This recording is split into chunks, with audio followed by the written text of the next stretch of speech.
knowledge, skills, and wisdom coming through studies, research, experience, and practice from Bhante Rahula, Ph.D., a scholar Buddhist monk, meditation teacher, writer, public speaker, and professor of English at Lone Star College-Montgomery, Texas. This video answers the question of whether the Buddha converted followers to his faith or not. Hello friends, welcome again to another video.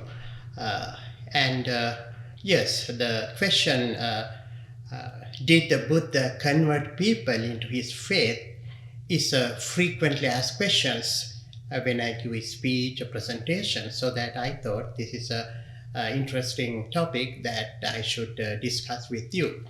So this is a frequently asked question, so that it deserves a clarification and an answer.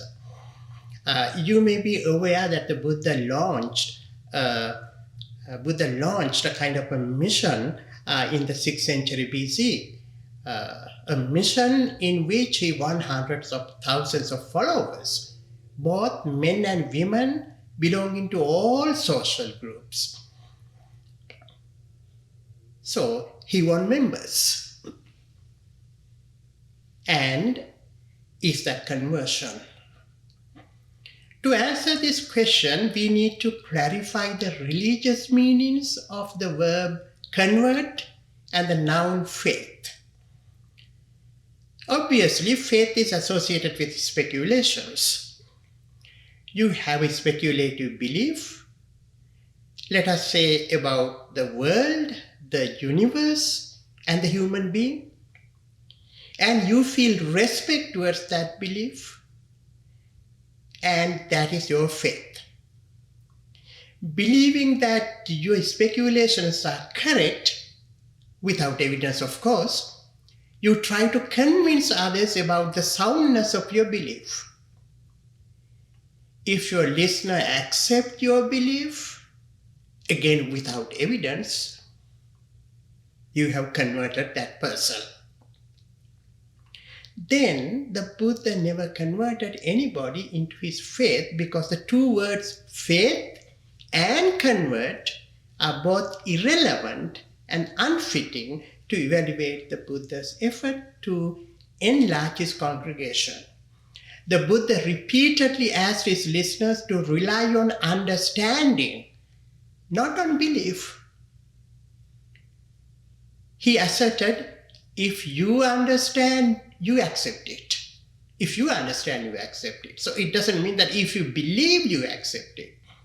Thus, the Buddha never used faith to win members. So both faith and convert are irrelevant. In fact, the Buddha challenged the so-called faith and conversions. Not only did he not use it, but he also challenged it. He encouraged his listeners to reject textual authority, which means this text is an absolute truth and therefore accept it, and religious authority, my religion is an absolute truth, and individual authority, I am enlightened so that you accept what I say. Buddha never said that. And there are more authorities, all of which the Buddha rejected. So this means that the Buddha not only refrained from converting others, but also rejected the very practice of converting. Still, the Buddha appealed to the audience and won hundreds of thousands of members, as I said earlier. And if he did not convert them, how did he do that? That's a vital question. He did so by using a more solid, persuasive method, which is called rational persuasion, which we call logos in ancient Greek rhetoric.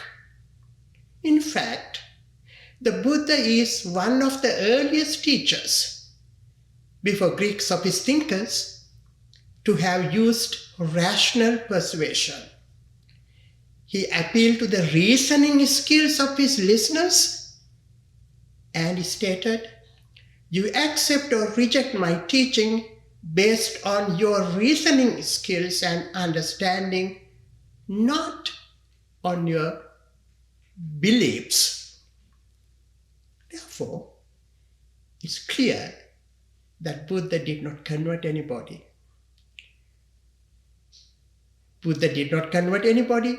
Instead, he rationally persuaded them to agree. That is how Buddha launched his mission.